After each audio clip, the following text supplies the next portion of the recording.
아멘. 네. 여러분, 미국의 뉴욕에 사는 한 코미디언이요. 그가 임종 바로 직전에 코미디언다운 유언을 남겼습니다. 자신이 죽으면 자신의 시체를 대학의 해부용 실험 대상으로 기증을 하는 겁니다. 그런데 특별히 대학 중에서도 한 대학을 지목했습니다. 반드시 하버드 대학이어야 한다는 겁니다. 반드시 말이죠. 왜냐하면 이것이 자신의 부모님의 소원을 풀어드리는 유일한 방법이기 때문이라는 겁니다. 그 부모님이 평생 소원이 뭐였느냐? 그가 하버드 대학에 입학하는 것이었답니다. 그런데 아무리 생각해봐도 이 방법 외에는 자신이 하버드 대학에 들어갈 수 있는 길이 없더랍니다. 여러분, 그래서 그는 평생 아버지의 유지를 죽음을 통해서 이루어드렸다 하는 이야기입니다. 여러분, 코미디언다운 그런 밑에 있는 이론이 아니었나 싶습니다. 여러분, 굉장히 썰렁합니다. 좀 웃어보자고 한 얘기인데 아무도 반응이 없어서 제가 웃깁니다. 자, 여러분, 저는 이 짧은 웃을 수밖에 없는, 아니 어떻게 보면 웃을 수도 없는 그러한 이런 이야기 속에 정말 우리 인생의 중요한 한 가지를 꼭 집어내는 그런 의미를 깨닫습니다. 그건 뭐냐 하면 대부분의 사람들은요, 부모님의 기대에 부응하기 위해 평생 마음에 짐을 지고 살아간다는 것입니다. 우리 부모님이 내게 원하셨던 것들을 내가 이루어가기 위해서 말이죠. 여러분, 오늘 어버이 주일이죠. 우리는 나의 유신의 어버이, 그분의 어떤 기대를 얼마만큼 내 마음에 품고 살았는가, 혹 그것을 이루었든 이루어드리지 못했든 그것은 중요하지 않습니다. 얼마나 내 마음에 담고 있었는가, 그 담고 있었던 것이 바로 효라고 저는 생각합니다. 여러분, 어버이 주일은요, 사실 어버이만을 위한 주일이 아니라는 것을 깨닫게 됩니다. 실상은 자녀들의 축복을 위한 주일이 아닌가 하는 그런 생각을 합니다. 그 이유는 어버이를 공경하는 자녀가 될 때에 하나님께서 약속하신 복을 자녀가 받기 때문입니다. 그러니 이것이 어찌 부모만을 위한, 부모들만을 위한 날이겠습니까? 자녀들의 복된 미래를 위한 날이 아니겠느냐 하는 것입니다. 그러고 보면 하나님의 이 전략은 윈윈 전략입니다. 예, 부모도 좋고 자녀도 복을 받아 좋은 것이죠. 그러니까 어버이 주일, 이 어버이 주일은요, 하나님의 지혜가 담겨있고 또한 우리에게는 복된 길을 찾아갈 수 있는 그런 축복의 날인 줄로 믿습니다. 여러분, 부모와 자녀가 모두 행복한 그런 어버이 주일 되시기를 주님의 이름으로 축복합니다. 아멘. 오늘 본문은 바울 사도가요, 부모와 자녀 간의 바람직한 관계 형성에 대해서 전해주고 있다라고 저는 생각합니다.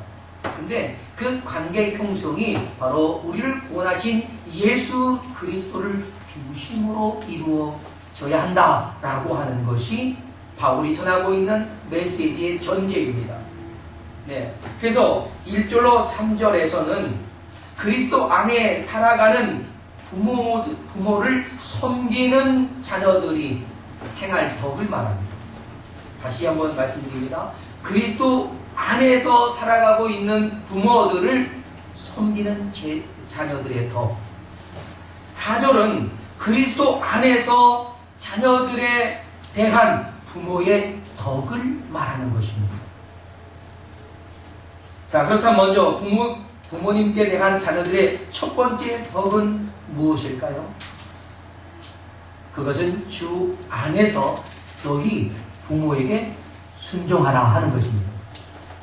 이것이 부모님께 대한 자녀의 덕이다라고 오늘 본문은 말씀하신단 말입니다. 여러분, 성경이 우리에게 가르치시는 그리스도인의 거룩은요, 그리스도의 거룩, 그것은 예수 그리스도를 믿음으로 성취되는 영적인 거룩, 곧 중생이 있고요. 또 하나는 하나님의 말씀을 믿음으로 순종하는 삶의 거룩, 곧 경건 생활이 있는 것입니다. 우린 이 두 가지의 거룩, 영적인 거룩과 생활의 거룩을 잘 겸비해야, 그래야 그리스도인으로서의 거룩한 삶을 살아가는 것입니다. 우리가 예수 그리스도를 믿음으로 이런 영적인 거룩은 이미 이루어진 겁니다. 그러니까 우리에게 영적인 거룩이라고 하는 것은 과거 완료형이에요. 이미 여러분은 다 예수 그리스도를 믿음으로 영혼이 거룩하여진 줄로 믿습니다. 그러나 생활의 거룩은요, 현재 진행형이라는 사실을 우리는 기억할 필요가 있습니다. 우리가 다가오는 하나님의 나라 천국에 이르기 전까지 이 땅에 사는 날 동안에 우리는 하나님의 말씀을 믿음으로 순종함으로써 그리스도인으로서의 삶을 거룩하게 계속해서 이어가야 한다는 것입니다. 할렐루야. 그의 삶의 거룩은 우리 말씀대로 순종하는 거지요. 곧 그리스도인으로서의 마땅한 도리를 행하는 것, 이것이 곧 우리 생활의 거룩을 이루어가는 것입니다.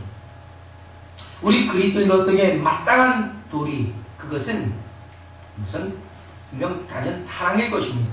하나님을 사랑하고 우리의 이웃을 사랑하는 것이었죠. 이것이 하나님의 말씀에 대한 순종이기도 합니다. 근데 이것을 좀 더 구체적으로 정리해 놓은 것이 10개의 계명, 10계명입니다. 그 10계명은 우리들의 신앙생활에서 보면 하나님께 영광을 돌리는 온전한 생활, 삶의 모습을 우리에게 요구하고 있는 것이죠. 여러분, 하나님께 감사하고 하나님을 예배하고 주기를 거룩하게 지키고 복음을 전파하고 그리스도의 사랑으로 서로 사랑하는 것, 바로 그것입니다. 그런데 성경은 이 10계명 중에서 유독 아주 중요한 한 가지 사실을 더욱더 이렇게 부각시켜서 말씀하고 계신데, 그것이 뭐냐? 부모에게 공경을 당하는 것입니다. 성경은요, 자녀들이 부모에게 순종할 것과 그리고 또 공경할 것을 가르치고 있습니다. 여러분, 저는 그리스도인이라면 마땅히 이 도리를 잘 감당해야 된다라고 저는 믿습니다. 성경은요, 친절하게도 우리가 부모에게 어떻게 순종해야 할 것인가 하는 것을 사실 잘 가르쳐 줍니다. 오늘 본문에도 어떻게 순종하느냐 하는 것을 말하죠. 그것은 주 안에서라고 하는 단서가 붙어 있습니다. 여러분, 순종이라는 말은요, 그 뜻을 따라서 행하는 것을 순종이라고 하는 겁니다. 그러니까 부모님의 뜻을 따라 순종하는 것이죠. 이게 순종이에요. 그런데 마땅하다, 옳은 것이다. 옳은 순종은 뭐냐? 그 옳은 순종은 주님의 뜻 안에서 순종하는 것입니다. 할렐루야. 아멘. 이게 옳다는 얘기예요. 부모에게 순종하는 것도 옳아요. 그러나 참으로 옳은 것은 주 안에서 부모에게 순종하는 거다 하는 것이죠. 따라서 이 말씀을 어떤 우선순위를 따져본다면 우리는 하나님의 뜻이 우선이 되어야 한다는 것이죠. 부모님의 뜻, 하나님의 뜻, 단연 하나님의 뜻이 우선인 겁니다. 오늘 성경은 주 안에서 부모에게 순종하는 것이 옳은 것이다 라고 선언하고 있지 않습니까? 하나님의 뜻에 반하는 것이 있다면 우리는 불순종이 아니라 믿음의 순결을 지키는 것이 우선이라는 얘기입니다. 아시겠습니까? 네. 제가 어릴 때, 그러니까 우리 구은이보다는 작고 송은이보다는 조금 컸을 때, 중학교 2학년 때죠. 네. 부모님이 교회를 나가지 못하게, 신앙생활을 못하게, 핍박을 하셨으나 제가 다른 부분은 다 부모님에게 순종했지만 그것만은 순종할 수가 없었습니다. 그래서 저는 그 부분을 믿음의 순결을 지키기 위해 믿음을 지켰습니다. 결국 저는 내가 믿음을 포기하지 않고 더 믿음을 지켜서 부모님을 예수 그리스도에게로 이끌어 오는 것이 진정한 효도다라고 믿었었기 때문입니다. 할렐루야.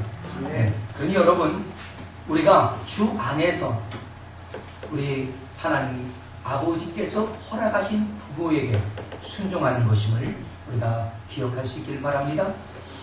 자, 또한 여러분, 그 순종은 그리스도에서 마땅한 도리로서 의를 행하는 것이다 라고 성경은 우리는 말하고 있습니다. 그러니까 주 안에서 부모님께 순종하는 것, 이것은 그리스도인으로서 의로운 생활이다 하는 것이죠. 그것이 하나님의 말씀에 순종하는 것이기도 했다 하는 겁니다. 자, 그러면 여러분, 우리가 하나님의 말씀을 이해하기 때문에 하나님께 순종하느냐? 여러분, 그런가요? 이해가 돼서 순종하나요? 아니면 하나님의 지혜를 우리가 인정하기 때문에 순종하느냐? 아니면 하나님 되심 때문이냐 하는 겁니다. 저는 하나님의 하나님 되심 때문에 순종합니다.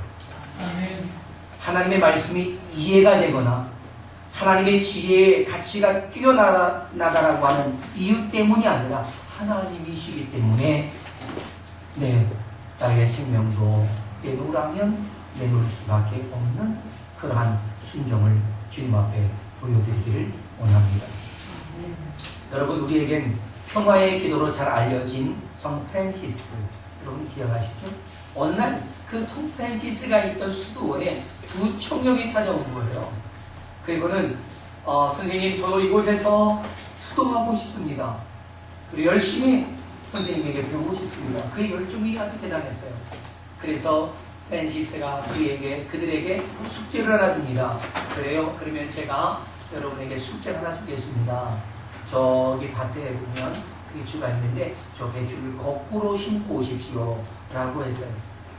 그 두 사람이 갔답니다. 가서 한 사람은 열심히 들은 대로 거꾸로 막 이 배추를 꽂아 놓은 겁니다. 이렇게 보니까 좀 바보 같은 놈이에요. 배추를 그렇게 심는 놈이 어디 있습니까? 이거는 100% 죽거든요. 그래서 선생님이 이 말씀하시는데 우리가 잘못 들을 수 있었다. 그러니까 내가 지금까지의 삶의 경험을 통해서 이렇게 하는 거야. 그리고 배추를 바로 심었습니다. 어떻게 되었을까요? 물론 바로 심은 사람은 집으로 갔습니다. 그럼 왜 이 프란시스가 엉뚱한 과제를 주었을까요? 그 이유는요, 청년이 상식에 맞지 않고 자신의 생각에 합하지 않은 요구를 할지라도 영적인 스승의 지시에 그대로 순종하는 자질을 가지고 있는지를 확인하고 싶어서였던 것입니다. 여러분, 예수님의 삶을 지배했던 가장 중요한 가치는요, 하나님 아버지께 절대적으로 순종하는 것이었습니다. 순종은 자신의 생각으로 하는 것이 아니에요. 자신의 지식으로 하는 것이 아닙니다. 순종은 권위 앞에 복종하는 거예요. 부모님 말씀에 불합리함에 자신의 이해와 지식과 경험을 가지고 대적하는 것이 아니고 그냥 순종하는 것이에요. 이것이 프란시스가 우리에게 가르치고 있는 순종입니다. 사실 여러분, 부모님들이 얼마나 불합리한 지시가 많습니다. 그렇죠? 저도요, 그 불합리한 지시를 받았었습니다. 저희 아버님이 제가 교회 가는 것을 못 가게 하시려고요, 토요일날 저녁에 얘야, 주영아 불러요. 네, 아버지. 너 내일 아침부터 할 일이 있다. 네? 저 교회 가야 되는데요. 다 해놓고 가라. 그러시는 거예요. 저희 밭이 한 3,000평 됐습니다. 그 밭에 심어놓은 것이 있는데 내일 김을 안 매면 안 된다. 다 김을 매라고. 3,000평. 여러분, 3,000평이요. 혼자 김 매는 게 쉬운 일이 아닙니다. 근데 왜 아버지는 저만 시키는지 몰라요. 그 시간에 딱 보니까 한 저녁 이제 이 해가 할 때 그때입니다. 제가 아무리 생각해도 내일 아침에 교회 가야 되는데 이거 안 되는 거예요. 근데 아버지가 분명 이 교회 못 가게 하려고 하는 아버지의 생각이신 것 같아서 제가 그 시간에 바로 밭으로 가서요. 밤늦게까지 밭을 맸습니다. 그런데 다 못 맸어요. 한 절반쯤 맸습니다. 그리고 돌아와서요. 자고 아침 새벽까지 도망갔습니다. 교회로.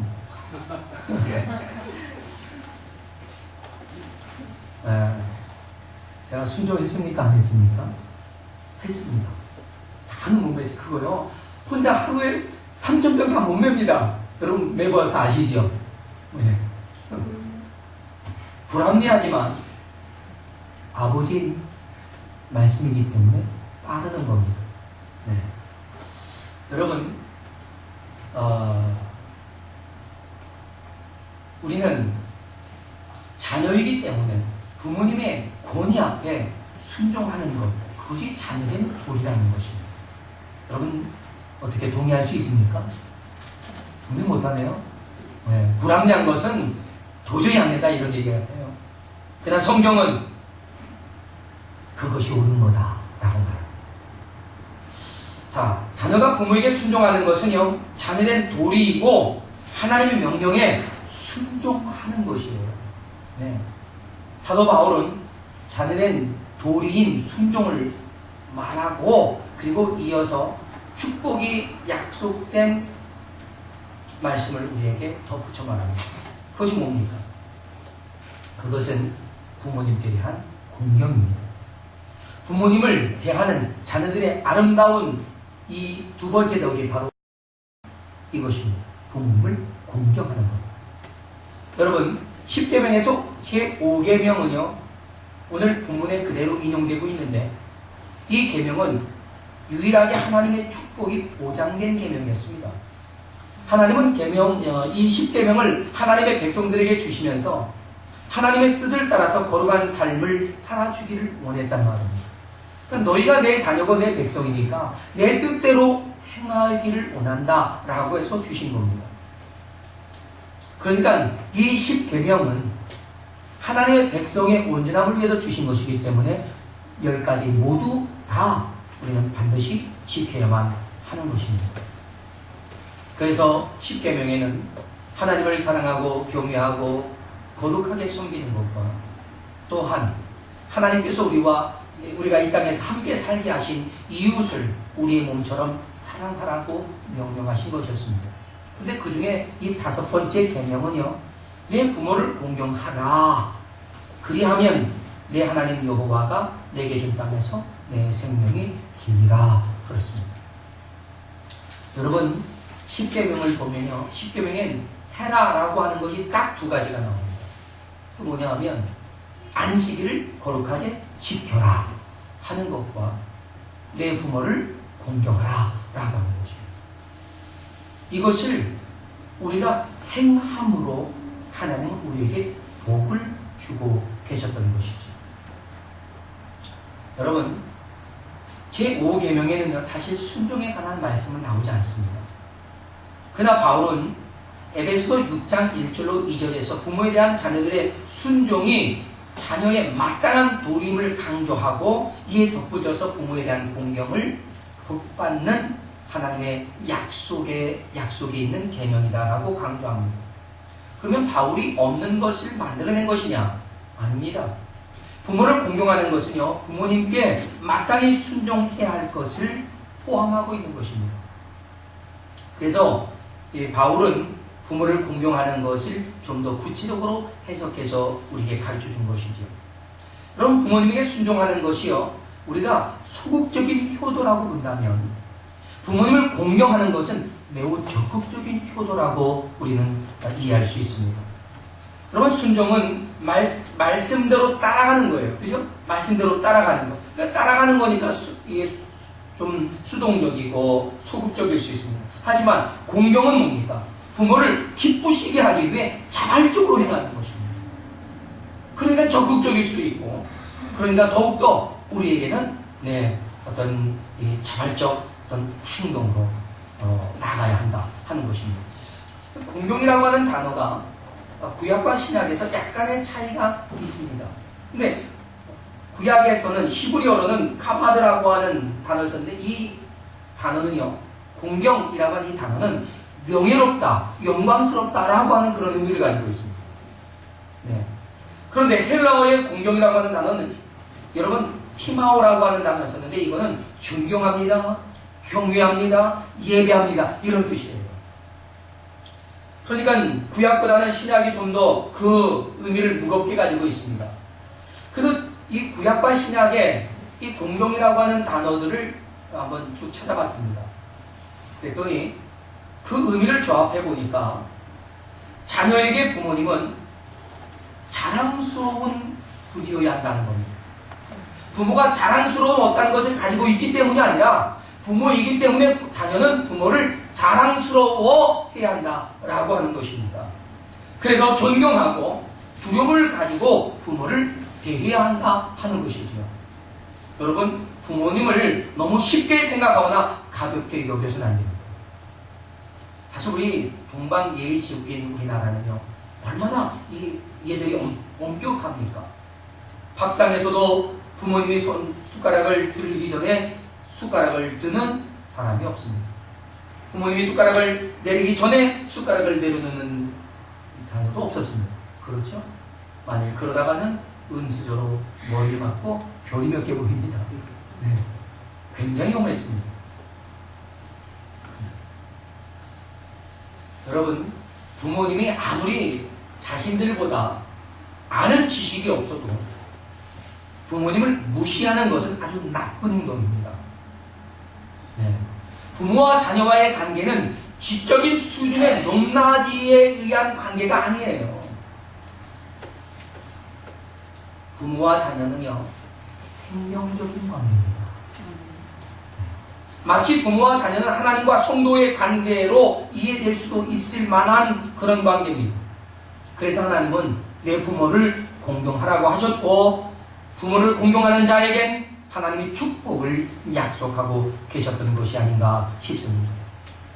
여러분, 나이가 들면요, 아버지에 대한 생각이 좀 바뀐답니다. 아주 재미있는 글이 있습니다. 4살 때가 되면요, 아버지상은 거의 절대 능력자라고 말합니다. 그래서 우리 아버지는 뭐든지 할 줄 알아 라고 생각한답니다. 4살 때. 근데 7살이 되면요, 조금 건방지기 시작합니다. 우리 아버지는 아는 것이 그렇게 많지는 않은 것 같아 라고 생각합니다. 그런데 12살이 되면요, 제법 지 잘난 체 합니다. 우리 아버지는 아는 것이 별로 없어. 근데 14살이 되면요, 더 건방집니다. 네. 그분은 아주 지나칠 정도로 99입니다. 후닥닥이에요. 이래요. 그렇게 소년기를 지나다가 21살이 되면요, 우리 아버지는 약 1세기쯤 시대에 뒤떨어진 분이다라고 생각합니다. 네. 골동품 취급하는 거죠. 그러다가 25살이 되면 우리 아버지는 아는 것은 많지는 않지만 어느 정도는 알고 계신 것 같아. 약간 성숙함이 보입니다. 철이 들기 시작하는 거죠. 그러다가 30살이 되면요, 아버지께서는 일에 대하여 어떻게 생각하고 계신지 나도 알아봐야겠다 하는 아버지에 대한 존중의 생각들이 들어온답니다. 그리고 35살이 되면 제가 결정을 내리기 전에 우리 아버지와 한번 의논하고 싶어요 라고 말한답니다. 여러분, 이쯤 되면 세상이 무서운 줄 조금은 알기 시작한 나이가 아닌가 싶습니다. 네? 모든 일에 아버지의 지혜를 빌려야겠다라고 하는 그런 생각을 갖는 거죠. 근데 그가 더 성장해서 50살이 되면 만약 아버지께서 내 입장이라면 어떻게 하실까? 이 아버지의 생각을 파고들기 시작한다는 것입니다. 네. 그다음 60살이 되면, 한갑쯤 되면 우리 아버지는 정말로 모르는 것이 하나도 없는 분이야. 이렇게 바뀐다는 거예요. 돌아가신 아버지를 어려운 일이 닥칠 때마다 생각하게 된다는 것이죠. 그러다가 65세쯤 되면 만약 아버지의 말씀을 다시 한번 들을 수 있으면 얼마나 좋겠나 하는 그런 생각을 한답니다. 여러분, 아버지 그리고 어머니, 우리가 성장한 만큼 그분들의 위대함의 가치를 깨닫는 것이 아닌가 하는 생각을 해봅니다. 여러분, 부모에 대한 원망이나 불평은요, 우리 스스로가 아직 성장하지 못한 어린아이 수준이라고 하는 것을 드러내는 것 외에는 아무것도 없습니다. 부모 긍정은 우리가 잘되고 장수하기 위해서 하는 것만이 아닙니다. 우리를 낳아주신 부모님이기 때문에 그래서 내겐 하나님과 같은 분이신 겁니다. 그리고 부모님을 공경하는 것이 하나님의 명령이라고 하는 사실을 우리는 기억할 필요가 있단 말입니다. 하나님 앞에서는 부모님을 공경하지 않을 그 어떠한 이유도 받아들여지지 않는다는 사실을 여러분은 기억하셔야 합니다. 미국 텍사스에서요, 한 남자가 자신의 아내와 4명의 자녀를 버리고 캘리포니아로 홀로 가서 30여 년을 홀로 살다가 한 푼의 돈도 없이 그는 죽음을 맞이했다. 죽음을 맞이하는 순간 그가 유언을 남겼는데 자신의 시신을 고향 땅 텍사스에 묻어달라라고 하는 유언을 남겼고 그 유언은 곧 그의 가족들에게 전해졌다고 합니다. 여러분, 30년 전에 처자식을 버리고 떠난 그 아버지, 가족들은 그를 받아들일 의향이 없습니다. 오히려 그들은 분개하기 시작합니다. 그 사람이 우리가 무슨 상관이 있는 거예요? 그가 우리의 아버지로서 했는 게 뭐냐고. 그 사람 때문에 내 어머니 그리고 우리들이 얼마나 고생했냐고. 우리는 그 시체를 위해서 수고할 마음도 돈도 없다고. 그들의 불편한 마음을 다 드러냈습니다. 그런데 그 이야기를 듣고 있었던 큰 형이 아무 말 없이 자리에서 일어납니다. 그리고 그는 캘리포니아에 가서 아버지의 시신을 운구해 오기 위해 자기가 가지고 있는 트랙터와 농기계를 저당 잡히고 돈을 빌립니다. 그리고 아버지의 장례를 최선을 다해서 치릅니다. 그리고 장례를 다 치른 이후에 그는 동생들을 모아놓고 이렇게 말했습니다. 동생들, 성경에는 내 부모를 공경하라는 말이 있을 뿐이지 어떤 부모를 공경하라고 말하지 않았어. 무슨 말씀인지 이해하십니까? 그렇습니다. 성경은 좋은 부모를 공경하라거나 부모의 도리를 다한 부모만 공경하라고 가르치고 있지 않습니다. 오직 내 부모를 공경하라 라고 했을 뿐이란 말입니다. 혹 여러분 가운데 아버지와 어머니에 대한 상처를 가지고 공경할 수 없이 미워하고 증오하고 있는 분이 혹 계십니까? 저는 안 계신 줄 믿습니다. 그러나 혹 그런 분이 있다면 우리는 돌이켜야 합니다. 우리는요, 부모님을 미워하거나 증오할 권리가 없습니다. 우리에겐 어머니와 아버지와 어머니를 존경하고 공경해야만 할 의무만 있는 겁니다. 왜요? 그것이 하나님의 명령이었기 때문입니다. 그리고 용서하지 못하는 분이 있다면 우리는 용서해야만 되는 것이죠.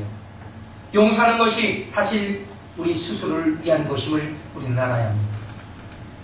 여러분, 우리의 부모님을 공경하는 것, 그것은 부모님을 자랑스럽게 여기고 존경하는 것이라는 사실을 우리는 알아야 합니다. 부모님을 하나님처럼 섬기는 것이죠. 성경은 그렇게 말씀하고 계십니다. 부모님을 나의 명예와 같이 여기는 것, 이것이 진정 부모님을 공경하는 것이다 라는 것입니다. 부모님이 못 배워서 창피하다거나 가난해서 볼품없어서 창피하다면 그것은 부모를 공경하는 것이 아닙니다. 아주 아주 나쁘고 못된 자녀가 되는 것이라는 사실을 알아야 합니다. 우리는 어머니, 아버지, 그분이 나의 어머니, 나의 아버지이시기에 내가 자랑스러워하고 내가 존경하고 내가 명예롭게 여겨야 한다는 것입니다. 사랑하는 여러분, 여러분의 아버지, 어머니를 이 시간 떠올리십시오. 그리고 그분이 내 앞에 계신 것처럼 우리 이렇게 따라할 수 있길 바랍니다. 큰 소리 한번 따라합시다. 어머니는 나의 자랑이셨습니다. 어머니는 나의 자랑이셨습니다. 아버지는 나의 명예셨습니다. 아버지는 나의 명예셨습니다. 여러분, 진실한 고백으로 여러분의 어머니와 아버지에게 이런 고백이 되어질 수 있기를 바랍니다. 혹 양친이 다 소천하셨을지라도 여러분의 입으로 그렇게 고백한다면 부모님에 대한 존경하는 마음이 다시 일어날 줄로 믿습니다. 사랑하는 여러분, 여러분이 정말 부모를 공경할 수 있는 그런 복된 여러분 되시길 축원합니다. 이제 끝으로 부모가 된 분들에게 드리는 성경의 특수로 충고를 들어야 할 때가 된 것 같습니다. 자, 아름다운 자녀들과의 관계를 위한 부모의 덕은 뭐냐? 성경은 너희 자녀를 노엽게 하지 말라라고 하는 것입니다. 부모가 자녀에게 가장 범하기 쉬운 잘못이 바로 이거라고 저는 생각합니다. 권위와 힘으로 밀어붙임으로써 자녀를 노엽게 하는 거죠. 해! 하지마! 뭐 이런 거죠. 그죠? 우리 아이들이 웃어요. 그 웃음의 이유는 저는 잘 압니다. 자녀들이 부모에게 짜증을 내는 것은요, 분명 자녀들의 잘못이에요. 그럴지라도 짜증을 내면 안 돼요. 그러나 짜증을 내도록 원인을 제공하는 부모는 더 큰 잘못입니다. 저는 반성하고 있습니다. 여러분, 자녀는요 사랑으로 양육하는 거예요. 하지만 매를 드는 것을 아깝게 여기지 말라는 성경의 말씀대로 우리는 매를 들어야 합니다. 그러나 화나 분으로 하지 말고 사랑과 지혜로 훈육해야 한다는 것입니다. 네. 저도요, 우리 아이들한테 매를 딱 들잖아요. 그러면 집사람이 가로막고 막 뭐라고 그래요. 이게 성경적인 훈육이야. 막 그러는 거예요. 근데 저 없을 때요, 집사람도 그런답니다.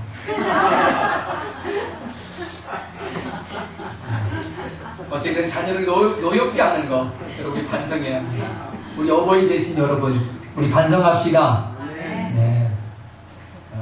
오늘 집에 가시거든 자녀들에게 전화라도 해서 얘야, 내가 너희를 화나게 했거든 용서해라.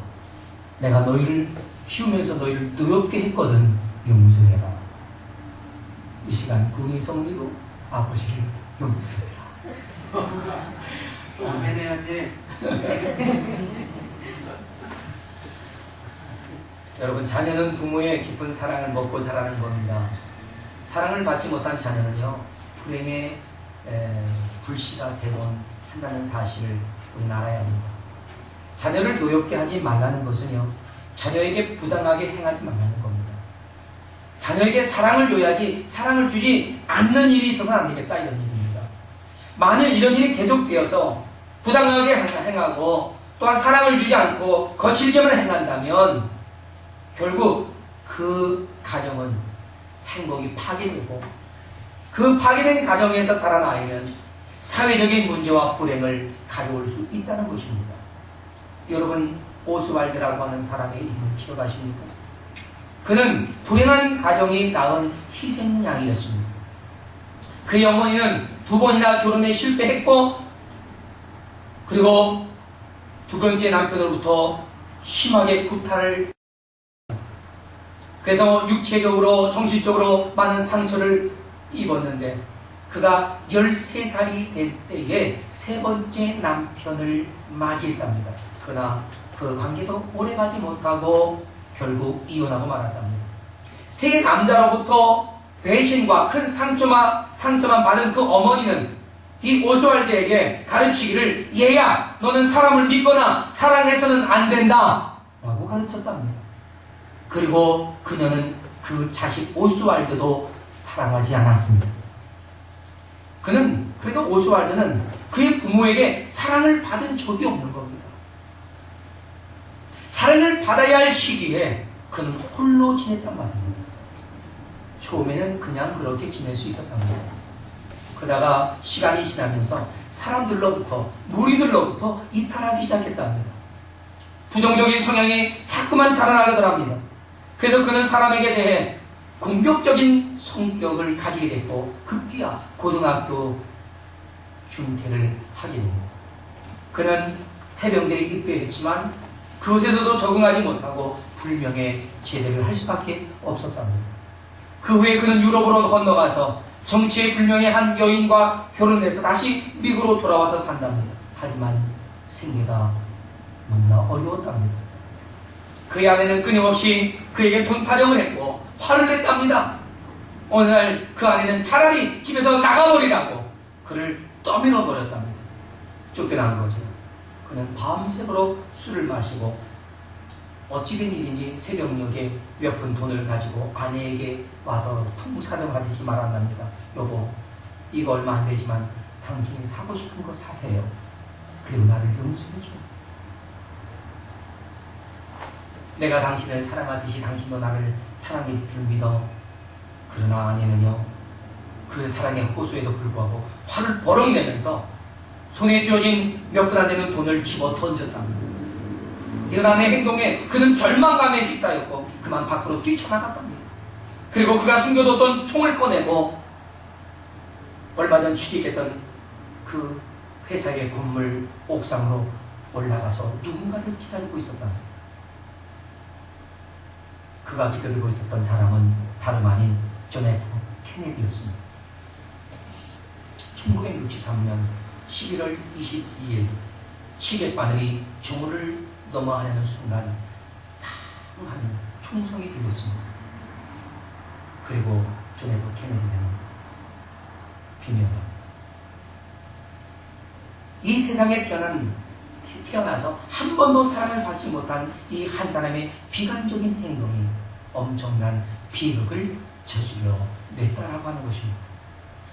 미국의 유명한 기독교 의사 제임스 답슨이라고 하는 분이 이 사건을 두고 이렇게 말했습니다. 가정의 비극이 우리 사회의 가장 큰 비극을 만들었습니다.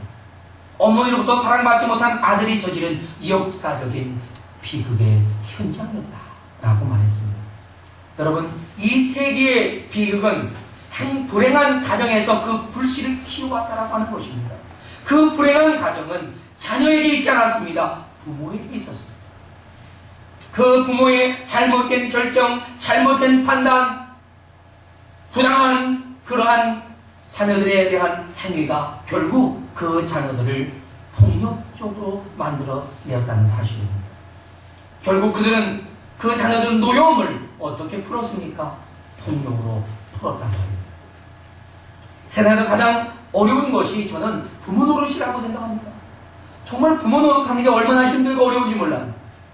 부모이기 때문에 감당해야 할 어떤 짐이 많기 때문이 아니라 부모로서 자녀를 양육하는 것이 얼마나 어려운지 모릅니다. 저 많이 고민합니다. 굉장히 많이 고민합니다. 그런데 폭발하는 성격 때문에 어렵습니다. 여러분, 정말 자녀를 바르게 양육하는 것은 너무나 어려운 것 같습니다. 그래서 자녀를 훌륭하게 키우신 분들을 보면 저는 너무 부럽습니다. 너무 존경합니다. 제가 잘 키운 자녀들을 가진 부모님께 이런 말을 하면 그냥 이 립 서비스로 알아들어요. 아닙니다. 진심이에요.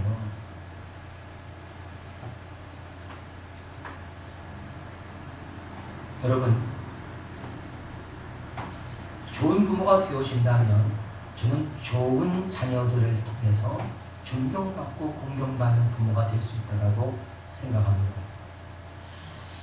앞에서도 말씀드렸던 것처럼요, 자녀는 자신의 부모가 어떻게 자신에게 했는지에 그것을 따지기 전에 자녀는 무조건 부모를 공경해야 합니다.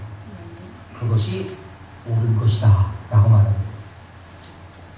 이것이 하나님께서 우리에게 계명으로 주신 명령인 것을 우리가 알고 어떤 이유나 조건 없이 우리는 부모님을 공경해야 합니다.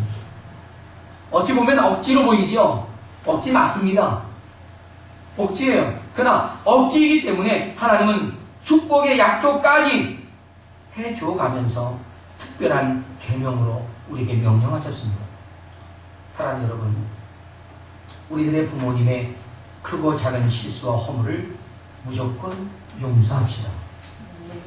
그리고 무조건 공경하고 존중해드리며 또 명예롭게 여길 수 있는 자녀가 되시기를 축복하고, 또한 자녀들을 우리가 노엽게 하지 말고 주의 말씀으로 바르게 양육하는 부모가 될 수 있기를 축복합니다. 이것이 우리가 이 땅에서 감당해야 할 우리의 사명이 아닌가 싶습니다. 함께 일어나서 기도하겠습니다. 하나님께서 우리의 마음에 부모님을 존경할 수 있는 마음을 주시도록, 또한 부모님을 위해서 그리고 부모된 우리의 자녀들의 그 건강한 부모의 역할을 감당하기 위해서 우리가 함께 이 시간 기도하면서 주님, 좋은 어버이 되게 해주시고 좋은 자녀 되게 해달라고, 그러므로 우리가 아름다운 가정을 이루어갈 수 있는 그런 복된 가정을 세울 수 있도록 도와달라고 우리 함께 이 시간 주님 앞에 기도하며 나아갈 수 있기를 바랍니다. 다 같이 시간 기도하겠습니다. 아버지 하나님,